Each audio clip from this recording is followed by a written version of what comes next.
We're having a special right now where we're giving full price on used models. And I said, yeah, but mine's a Kawasaki, not a Harley.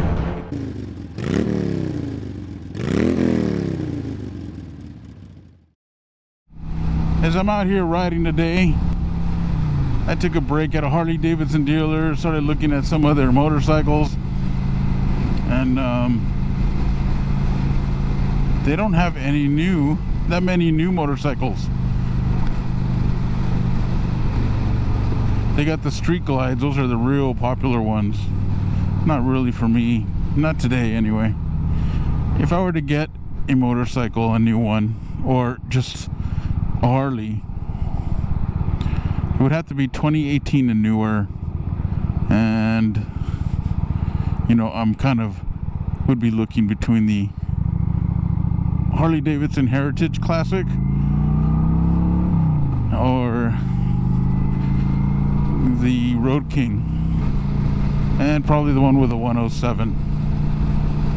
Anyway, I was just looking, and they don't have any new motorcycles, which is fine. Honestly, what I wanted to do is just sit on a Road King. Yeah, so sit on a Heritage, just see how they feel.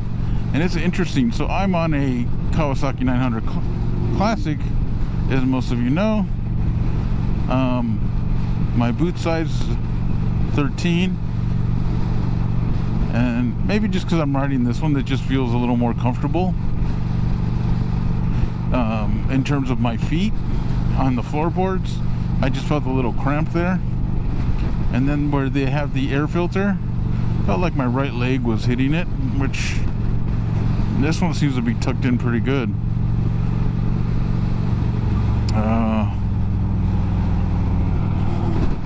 Anyway, the shocking part was they have an older one, 2018 Heritage, same color as this one. Actually, I think this is a nicer brown root beer color than the one they had in there, the one they were kind of pushing me towards the Heritage. And only because I said I liked the Heritage better than the Road King they had there. But it had a dent in the tank. It looked a little worn, and it had about this, actually has about 1,000 miles more than this one. So when I asked how much, it's just under 20,000. I'm like, what? How much are your new ones? And I know I've seen them for 19, almost 20,000, the new ones, at least on the website. And he said that's MSRP, you know, they mark it up, you know, for all the dealer prep and, you know, all the things that they mark up on it. So he goes, you're looking around 22, 23. But I think I wanted to turn there. Did I? No.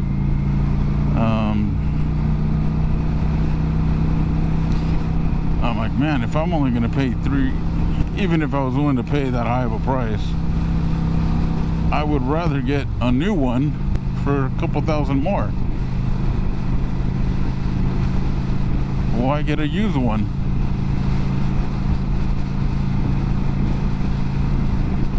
I was just kind of surprised. And then they said, well, you know, like they always say, hey, if we can make you a deal, we're having a special right now where we're giving full price on used models. And I said, yeah, but mine's a Kawasaki, not a Harley. He's like, nope, we're giving full retail price. And they're not. They're definitely giving you a much lower price so they can sell it at retail price.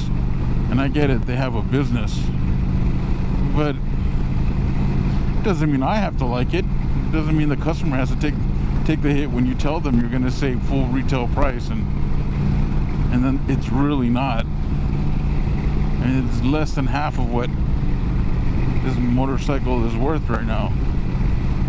So, which puts them in a good spot, right? Another reason why they were trying to sell that Heritage 2018 with basically a brand new price tag on it was because they are giving full price on the trade-ins for Harleys. So they have to figure out a way to sell those used ones because they're in them upside down. How accurate that statement is, I don't know, but that's what he told me. But that's not my fault. So they were very nice about it, though. Can we make you a deal today? Will you leave? No.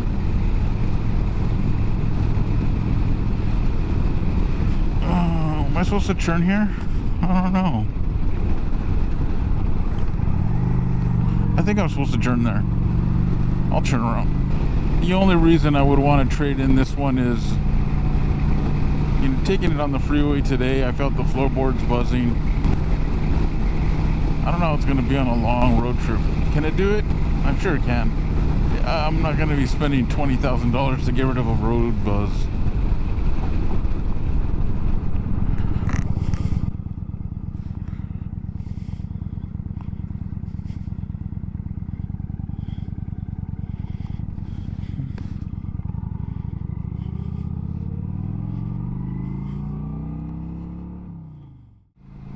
Not only that, the one again they were trying to sell me, the 2018 Heritage, had just over 8,000 miles, 82 or 8,300 miles on it. It had a ding on the gas tank.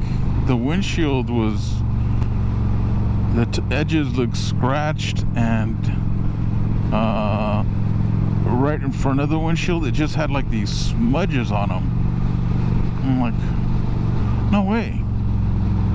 They try to sell me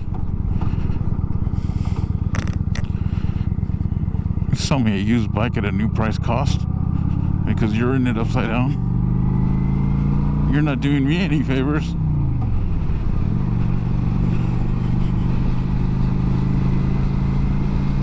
It's nice though, they were willing to let me drive it.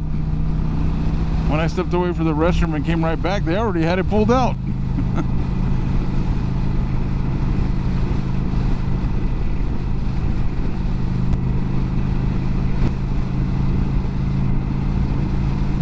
Yeah, it smells like a farm around here.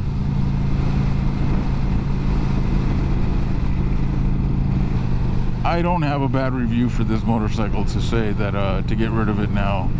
It just runs really great. Just had the full service on it.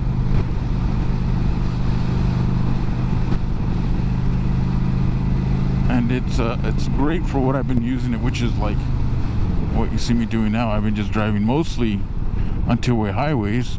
Earlier I took it on my first kind of long highway or freeway ride. And it was really windy, which is not the bike's fault. But you know, at fifth gear, it was buzzing. I could feel it on my floorboards. But these floorboards, maybe these are, you know what? I don't think these are the original floorboards. So I bought this as a used motorcycle, and I think they upgraded the floorboards because there is a lot more room on these floorboards than the Harley ones. And if I'm going to pay $20,000 plus, I should be comfortable. I should be able to just, maybe if I want to change something, it would be nice, but I don't want to drive away with a used bike with a messed up windshield and a dinged up tank, knowing that the floorboards are not as comfortable as this one.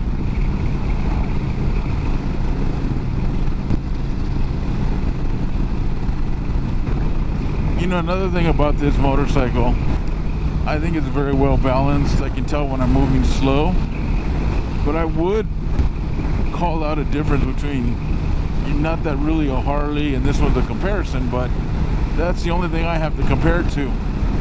And when I stand this motorcycle up, it's for me, it's light. It's about 620 pounds, but you know, and I'm holding it up with my legs, no big deal. You know, I'm balancing it between my legs. I know that sounds funny, but you guys know what I mean.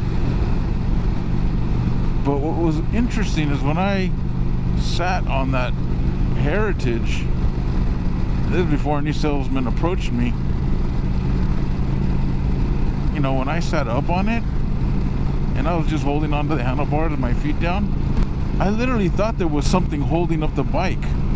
It felt like it could just stand there on its own, which was interesting. And it wasn't just that one. I sat on another Heritage. So even though they offered to test drive it, I would like to, but then I feel like they're really going to want to talk to me, and, you know, I'm really not going to buy, so let them try to find someone that's going to buy. I don't want to take up their time.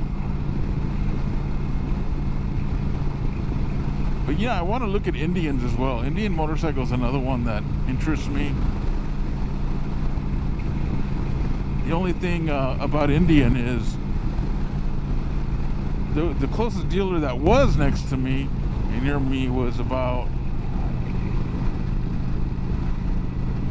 maybe 40 minutes away, and then they shut it down. Now it's like a Triumph, BMW, and some other stuff, but not Indian. So I think there's another Indian dealer,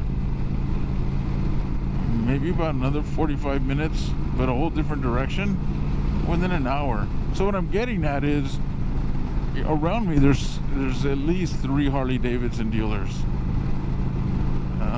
all within, 2 of them within 35 minutes, and 1 of them within 45 minutes, maybe an hour, just under an hour. I wouldn't even think it's a whole hour. But so when you're out on a road trip and you need support and you want to go to a dealer, you know you're going to find more Harley dealers than Indian dealers. So that's one of the reasons that I would lean towards a Harley, just because of their network of dealerships. If you need something, you'll find one fairly close to you. So guys, honestly, this is a good bike. I think I'm not going to spend $20,000. Let's see what this thing does to Wyoming. I hope you stay tuned and subscribe, comment, and check that alert button so you can follow me through this journey of preparing for a ride to Wyoming. All right. Well, here I am, heading on a curve. I would wave you guys off, but again, I just want to thank you all. Take care, and until next time.